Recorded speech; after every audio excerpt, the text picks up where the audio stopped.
Syngenta company వారి మినెక్ట్ extra. ఈ మందు ఏ పంటల్లో వాడతారంటే వరిలో, మిరపలో, కూరగాయ పంటల్లో, అలాగే కందిలో కూడా వాడచ్చు. ఈ మందు మిరపకు వచ్చేసి 50 ml డోసు. మిరపలో సన్న పురుగు, లావు పురుగు కూడా పోయి చేను మంచి బుట్ట చేసి బాగుంటుంది.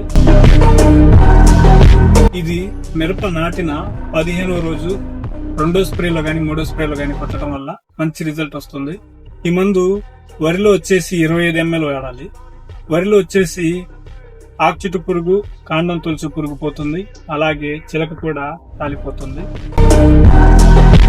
ఈ మందును కూరగాయ పంటల్లో కూడా వాడచ్చు.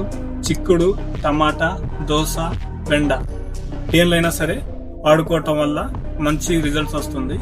ఈ మందు కూరగాయ పంటల్లో 50 ml వాడటం వల్ల పంటను బాగా కనబడుతుంది. ఈ మందు Shri Hanuman traders, Papayapalem main road షాపులందు అందుబాటులో ఉంది. రైతులకు కావలసిన రైతులు తీసుకోవచ్చు. వ్యవసాయానికి సంబంధించిన ప్రతి ఒక్క సమాచారం మన ఛానల్ ద్వారా వస్తుంది. మన ఛానల్ చూడటం వల్ల ప్రతి ఒక్క రైతుకి ఏ మందు ఎలా వాడాలి, ఏ పంటకు ఏ మందు వాడాలనేది వివరంగా చెప్తుంటాం. మన ఛానల్ని లైక్ చేయండి, సబ్స్క్రైబ్ చేసుకోండి.